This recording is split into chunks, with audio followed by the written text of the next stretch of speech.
이스라엘 백성들이 요단강을 건넜을 때 얼마나 기뻤을까?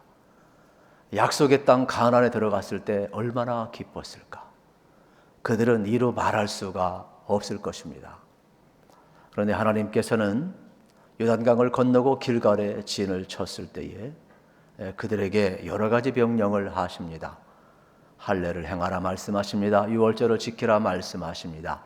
그리고 하나님의 군대 장관이 나타나는 장면을 우리는 볼 수가 있습니다. 이 세 가지의 사건을 가지고 우리는 지금 계속해서 강해를 이어가고 있습니다. 이스라엘 백성들이 1월 14일 날 그들은 정확히 출애굽한 지 40년 만에 이제 가나안 땅에서 유월절을 지키게 되는 것입니다. 그리고 이튿날 그들은 가나안 땅의 소산물을 먹게 됩니다. 그러면서 그들은 지난날 하나님의 은혜를 기억하면서 무교절 또 무교병을 먹고 절기를 지키게 됩니다. 그뿐만 아니지요. 이들은 이 귀한 곳 속에서 다시 한번 하나님 주신 그 은혜를 기억을 하면서 하나님 앞에 나아가고 있습니다. 정확하게 가나안 땅에 도착해서 소산물을 먹었을 때 40년간 내렸던 광야의 만나가 하루아침에 끊어지는 것을 경험을 하게 됩니다. 이것은 한 세대가 지나가고 새로운 시대가 도래했음을 의미하는 내용이기도 합니다. 할례예식과 유월절, 만나가 보여주는 상징적인 사건들을 우리는 생각을 해야 합니다. 새로운 세대, 하나님이 어떻게 전열을 정비하고 가나안 정복을 시작을 하고 있고 하나님과 어떤 관계를 맺기를 원하는가를 알아야 됩니다. 지난주에 여러분 할례에 대해서 말씀을 드렸습니다. 할례는 표표를 벗기는 것뿐만 아니라 내 생명이 죽어지는 사건이 할례가 되겠습니다. 그래서 창세기 17장에서 하나님께서 아브라함과 언약을 맺었지만은 할례 받기 전에 자기 뜻대로 행해서 자식을 낳은 자가 누구냐? 이스마엘이라는 겁니다. 육신적으로 낳은 자녀라는 거죠.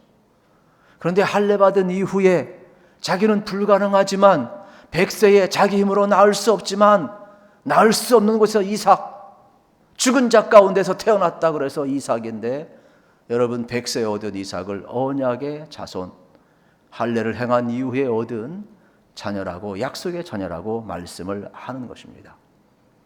하나님께서는 지금 가나안 정복 전쟁을 앞두고 이스라엘 백성들의 정체성을 명확하게 하기를 원했음을 여러분 알으셔야 되겠습니다. 왜냐하면 할례는 여러분 남자들이 표표를 벗기면 한 일주일은 움직이기 어려워요. 그러면 전쟁에 앞서서 이들은 죽을 수밖에 없어요. 그러니까 미리 선언하고 출발을 하라는 거예요.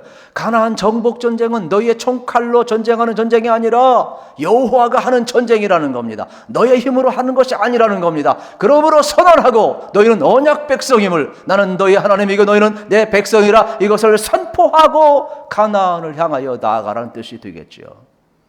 그리고 유월절을 행하라는 말씀을 보게 됩니다. 우리 10절, 11절 같이 한번 읽어보겠습니다. 또 이스라엘 자손들이 길갈에 진쳤고 그달 14일 저녁에는 여리고 평지에서 유월절을 지켰으며 유월절 이튿날에 그 땅에 소산물을 먹되 그날에 무급병과 볶은 곡식을 먹었더라. 아멘. 이들이 할례를 행하고 여러분 유월절을 지키게 되는 겁니다.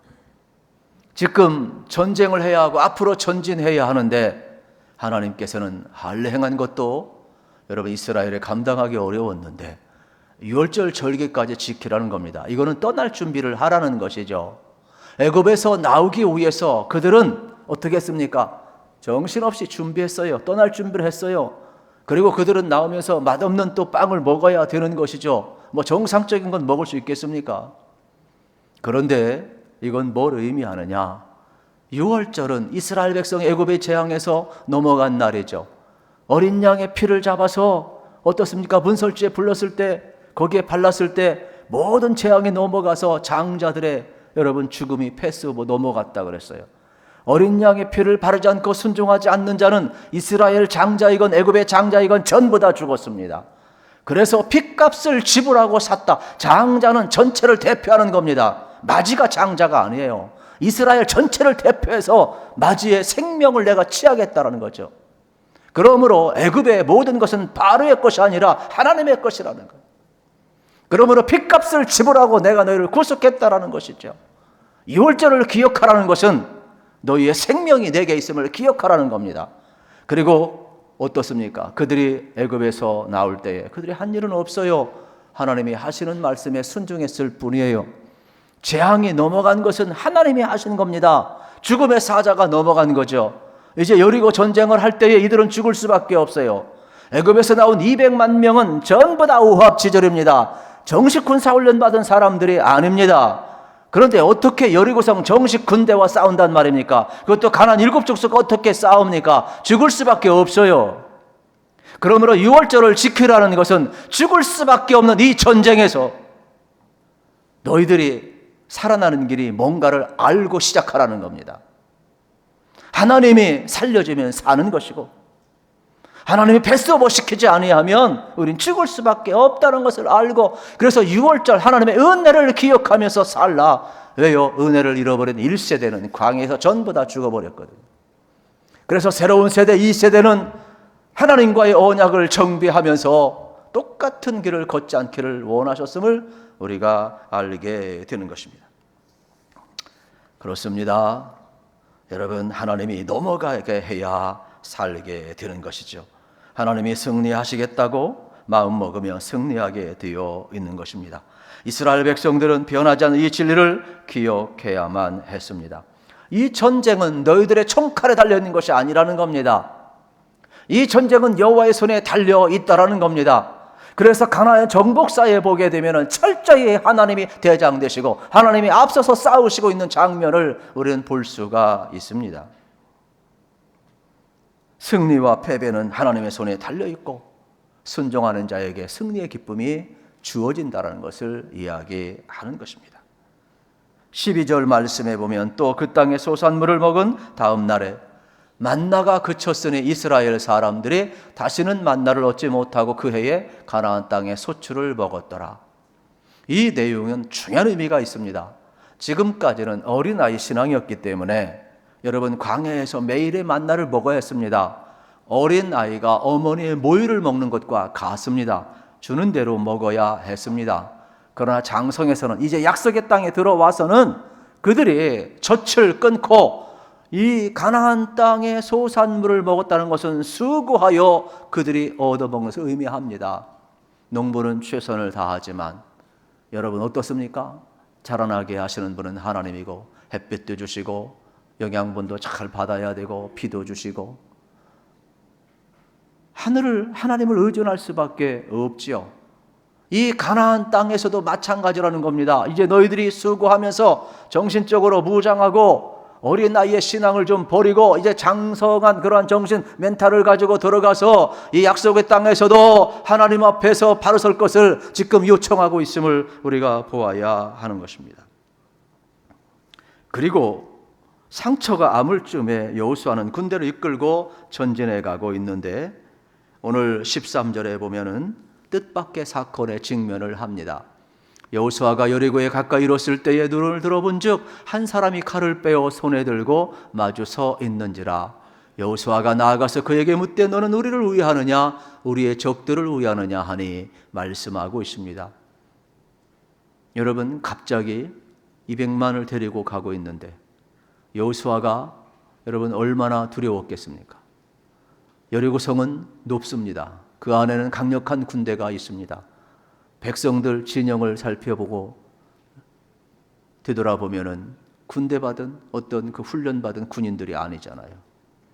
그러니 여호수아가 얼마나 고독했겠습니까? 이게 과연 가능한 것인가? 그러한 순간에 여러분, 한 사람이 나타나서 칼을 들고 여호수아의 앞길을 막으니 얼마나 화들짝 놀랐겠습니까? 그래서 여호수아가 툭 던진 말이 뭐냐면 너는 우리를 위하는 자냐 우리의 대적을 우회하는 자냐? 질문을 던지고 있습니다. 여기에 주어는 우리입니다. 이거는 지금 단순히 여호수아 한 사람의 말이 아니라 이스라엘 백성 전체의 고백과 같은 겁니다. 지난 광야 40년 동안 그들은 철저히 하나님 중심이 아니라 내가 중심이었고 우리가 중심이었습니다. 그래서 항상 하나님은 우리가 필요할 때 달려와서 도와줘야 하는 스페어 역할을 해야만 했습니다. 그리고 그들의 문제가 해결되면 이스라엘은 자기 마음대로 살아왔습니다. 이스라엘 백성들은 40년 동안 하나님을 하나님으로 온전히 섬긴 기억이 없습니다. 오죽했으면 이 세대를 향하여 너희는 유월절을 지켜라, 할례를 행하라 하나님이 말씀하고 있을까요? 이스라엘 백성들은 하나님과의 관계에 실패했습니다. 그래서 이들은 광야 40년 유리하는 생활을 하게 한 것입니다. 특별히 이것을 불순종이라고 이야기를 하고 있습니다. 신명기 1장에 보면 출애굽해서 가나안 땅 가는 길은 10하루면 직선거리로 갈 수 있는데 이스라엘 백성들이 40년 유리 방황했다 이야기를 합니다. 그 이유는 불순종이라고 이야기를 하고 있습니다. 안 믿는 것이 불순종이 아니라 불신앙이 아니라 하나님을 아는데 하나님을 믿기는 믿는데 하나님을 스페어로 아는 겁니다. 하나님과의 관계는 끊기는 싫고 내가 어려울 땐 하나님이 달려와서 도와주고 하나님은 나에게 너무 깊은 관심을 가져가지고 내 삶 깊숙이 들어와서 나를 통제하는 것은 싫고 거래적 하나님과의 관계로 전락시켜버린 것이 불신앙이고 불신이고 불순종임을 우리는 알아야 되는 것입니다. 그래서 이스라엘 백성들의 기억 속에는 하나님을 하나님으로 섬긴 기억이 한 번도 없습니다. 그래서 1세대가 사라진 이유를 알라는 겁니다. 가나안 땅에 들어가서 똑같은 길을 걷지 말라는 겁니다. 언제나 하나님은 그들에게 하나님이 되기를 원하셨습니다. 그러므로 이스라엘 백성들 여호수아의 머릿속에도 어느 순간 이것이 나에게 이익이 되느냐 손해가 되느냐가 판단 근거가 되었지 하나님과 하나님의 말씀이 판단 근거가 되지 못했습니다. 하나님은 이스라엘 백성을 애굽에서 나오게 하신 것은 이르려고 나온 것이 아닙니다. 출애굽의 역사를 이룬 것은 아브라함과 맺은 언약을 기억한 것입니다. 그리고 그들에게 분명히 기억합니다. 나는 너희의 백성이 되고 너희는 내 백성이 되고 나는 너희의 하나님이라 말씀을 하셨습니다. 언약을 맺고 언약을 끊임없이 기억하고 그 언약 안에서 하나님은 복을 주셨고 애굽에서 나오게 하셔서 광야에서 예배케 하고 하나님의 백성으로 살게 하셨음을 우리는 기억을 하게 되는 것입니다. 그런데 이스라엘 백성들은 하나님과의 관계에 실패를 했습니다. 그래서 모든 관계가 나에게 이익이 되느냐 나에게 손해가 되느냐가 기준점이어서 하나님을 하나님 되게 하지 아니하고 하나님을 스페어 취급해버렸어요. 조건적인 거래로 하나님을 전락시켜 버렸어요. 그래서 오늘 여호수아가 너는 우리를 위하느냐 우리의 적들을 위하느냐 얼떨결에 본심이 튀어나온 질문을 보게 됩니다. 그 당시 이스라엘 백성들의 영적인 상태를 우리는 볼 수가 있습니다. 그래서 하나님은 지금 말씀하고 있는 겁니다. 나는 14절 같이 읽읍시다. 그가 이르되 아니라 나는 여호와의 군대 대장으로 지금 왔느니라 하는지라 여호수아가 얼굴을 땅에 대고 엎드려 절하고 그에게 이르되 내 주여 종에게 무슨 말씀을 하려 하시나이까. 아멘. 뭐라고 이야기합니까? 여호수아의 질문에 하나님은 대답합니다. 아니라 나는 너의 스페어로 온 것이 아니다. 나는 여호와의 군대 대장으로 왔느니라 말씀을 하고 있는 겁니다.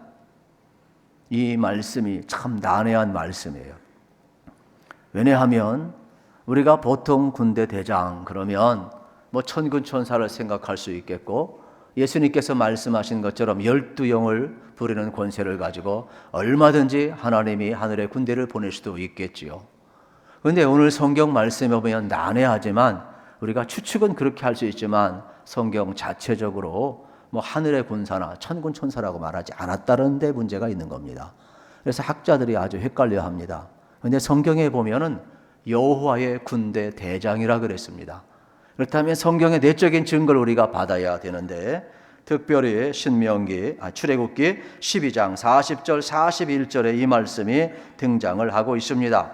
이스라엘 자손이 애굽에서 거주한 지 430년이라 430년이 끝나는 그날에 여호와의 군대가 다 애굽 땅에서 나왔다. 여러분, 이스라엘 백성을 향하여 뭐라고 이야기합니까? 여호와의 군대라고 이야기를 합니다. 그렇다면 오늘 본문의 내용은 뭡니까? 나는 너희들이 필요할 때만 나타나는 존재가 아니라 나는 이스라엘의 군대 대장으로 너희 모두를 위하여 하나님으로 왔음을 지금 선포하는 장면을 보게 되는 것입니다. 여호와의 군대 대장으로 왔다라는 겁니다. 그래서 여호와의 군대는 이스라엘 백성들을, 이스라엘 전체를 도우러 왔다라고 말씀하고 있는 장면을 이제 보게 되는 것입니다. 그래서 여호수아서의 전체의 주제는 뭐냐? 하나님이 군대 대장이신데 하나님이 다 하신다라는 겁니다. 그리고 이 하나님이 하신 일에 순종할 수 있느냐는 겁니다. 오늘 우리의 신앙도 마찬가지입니다. 여러분, 우리가 필요할 때만 나타나는 하나님 되기를 원하십니까? 아니면 여호와의 군대 대장으로 우리의 모든 것을 주관하시기를 원하십니까? 하나님은 동일하게 묻고 있습니다. 저는 여러분들이 후자의 응답을 하셔서 여호와를 군대 대장으로 삼으시고 하나님이 하시는 일에 순종하시면서 승리를 맛보시기를 우리 주님의 이름으로 축복합니다. 여호수아가 깜짝 놀랐어요. 눈치가 빨라가지고 얼른 엎드렸어요. 그리고 경배하면서 여러분 하시는 일에 순종하는 장면을 우리 이제 볼 수가 있지요. 그래서 14절에 그의 센스를 한번 보세요. 그가 이르되 아니라 나는 여호와의 군대 대장으로 지금 왔느니라 하는지라. 여호수아가 얼굴을 어떻게 했습니까? 땅에 대고 엎드려 절하고 그에게 이르되 내 주여 종에게 무슨 말씀을 하려 하시나이까. 얼마나 센스가 있어요. 여러분, 하나님이 우리 가운데 오실 때 우리가 영적으로 예민해야 합니다. 그래서 지금 바짝 엎드려서 하나님 앞에 서 있음을 보게 됩니다. 여호수아는 예수의 그림자입니다. 그가 엎드릴 때 15절에서 놀라운 일이 벌어집니다. 여호와의 군대 대장이 여호수아에게 이르되 뭐라고 그랬습니까? 내 발에서 신을 벗어라. 내가 선 곳은 거룩하니라 하니 여호수아가 그대로 행하니라 말씀을 하고 있습니다. 여호수아를 향하여 내 발에서 신을 벗으라고 합니다. 신은 그 당시 여러분 신분을 의미하게 됩니다. 노예들은 신발을 신지 않았습니다. 노예들에게는 권리가 없었습니다. 주인의 소유물이었습니다. 지금 여호수아가 군대 장관 앞에서 신발을 벗었다는 것은 무엇을 의미하느냐? 권리 벗는 것을 의미하고 있습니다. 우리 신명기 25장 9절을 한번 확인해 보도록 하겠습니다. 신명기 25장 9절 말씀이 되겠습니다. 그의 형제의 아내가 장들 앞에서 그에게 나아가서 그의 발에서 신을 벗기고 그의 얼굴에 침을 뱉으며 이르기를 그의 형제의 집을 세우기를 즐겨 아니하는 자에게는 이같이 할 것이라.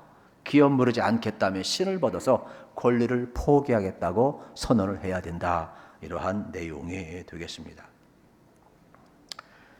지금 여호수아가 내 발에서 신을 벗으라. 내가 선 곳은 거룩한 곳이라는 말은 이제 앞으로 가나안 땅에 들어가서 싸워야 될 모든 싸움, 전쟁, 삶, 이것은 내 힘으로 하는 것이 아니라는 겁니다. 내 발에 신발을 벗으라. 이 말은 하나님이 이 가나안 정복 전쟁에 앞장서서 하나님이 대신 싸우시겠다는 것을 이야기하는 내용이 되겠습니다. 그러므로 하나님이 대장이시니까 우리의 모든 권리를 내려놓으라고 천명하고 여리고를 향하여 나아가라고 말씀하는 것입니다. 우리는 출애굽기에서 동일한 사건을 기억합니다. 모세를 부르실 때의 사건이죠. 여러분 80세에 목동으로 전락하고 아무것도 아닌 모세를 호렙산 정상에서 부르십니다. 떨기나무 불꽃 가운데 여러분 하나님의 현현이 나타납니다. 불은 있는데 나무는 타지 않습니다. 여기 가시 떨긴 나무는 이스라엘 전체를 의미합니다. 그리고 모세를 의미합니다. 아무것도 할 수 없는 존재. 그러나 그곳에 하나님의 역사면 불꽃이 임하는 겁니다. 하나님의 능력이 나오는 겁니다. 그러므로 이스라엘 백성들은 아무것도 아닙니다. 여러분 모세는 아무것도 아닙니다. 그런데 어떻게 됩니까? 하나님의 역사하시니까 이제 이스라엘을 이제 모세를 통하여서 구원하시겠다라는 겁니다. 그리고 어떻게 합니까? 바로 앞에 가라 했을 때 모세가 뭐라고 합니까? 나는 말이 못합니다. 아론을 붙여줍니다. 나는 능력이 없습니다. 10가지 재앙을 통해서 여러분 하나님의 살아계심을 보여주잖아요. 그러니까 모세는 자기가 할 수 있었을 때는 살인자의 누명을 썼지만은 살인자였죠. 그러나 아무것도 할 수 없었을 때 하나님이 그를 부르셔서 어떻게 하십니까? 그를 하나님의 구속사에 쓰고 있는 장면을 보게 되는 것입니다. 문제는 하나님의 구원의 역사에 이룰 때 순종할 수 있느냐 이야기하는 장면을 우리는 이제 보게 되는 겁니다. 지금 똑같이 여리고 전투를 앞에 두고 이스라엘 공동체를 향해서 이야기합니다. 나는 너희들이 필요할 때만 돕는 자가 아니라 여호와의 군대 대장으로 왔느니라. 이 가나안 정복 전쟁은 여호와께서 대장이라는 겁니다. 그러므로 너희들이 할 수 있는 일이 아니라는 거예요. 그러므로 하나님을 대장 삼고 전진해 갈 때 하나님의 떨기나무 불꽃 가운데 현현하신 것처럼 하나님의 능력이 나갈 때 여러분 어떻게 돼? 우리는 타지 아니하지만은 하나님의 능력은 나가고 있는 것이죠. 우리 안에 있는 나의 자아를 완전한 권리를 다 내려놓을 때 하나님이 역사하신다라는 것입니다. 나의 인생, 나의 자녀, 나의 일 모두 내가 책임지지 못합니다. 여리고성 어떻게 여호수아가 무너뜨립니까? 이스라엘을 어떻게 무너뜨립니까? 하나님이 하시는 일에 순종할 수 있느냐는 겁니다. 내 앞의 문제 나의 힘으로 절대로 해결할 수가 없습니다. 모든 고민 하나님 앞에 내려놓아야 합니다. 불가능한 여리고성에서 눈을 돌려서 하늘을 바라보며 그들이 다음 주에 살펴보겠지만 하나님의 말씀하신 대로 하늘을 향하여 순종하고 여러분 여리고성을 돌 때 하나님의 역사가 일어나는 겁니다. 그리고 지금 여호수아가 여러분 하나님의 사자 앞에 하나님 앞에 무릎을 꿇었을 때 비로소 하나님이 역사하고 있는 겁니다. 진짜 적은 누굽니까? 여리고입니까? 아니면 옛사람의 그림자 불순종의 그 불씨가 내 속에 있는 이스라엘 백성들 곧 나의 모습은 아닙니까? 아직 할례받지 못한 마음이 내 안에 있다면 오늘 이 말씀을 듣고 다시 한번 여러분들이 나는 하나님의 백성입니다. 나는 이미 죽은 존재요. 내 안에 예수 그리스도가 살아계심을 선포하고 여러분이 출발할 수 있느냐는 겁니다. 하나님이 군대 대장으로 오셨는데 지휘권을 넘겨드릴 수 있느냐는 겁니다. 여호수아가 대장이지만 여호와의 군대장으로 하나님이 왔을 때에 여러분 순종할 수 있느냐고 묻는 것입니다. 여호수아는 기꺼이 순종을 했습니다. 그때 가나안 정복 전쟁이 시작이 되고 있습니다. 여호수아는 여호수아의 전략이 아닙니다. 하나님이 다 하시는데 하나님이 하시는 그 일을 우리에게 보여주고 있습니다. 어떻게 하시는지 다음 주 기대하시기 바랍니다.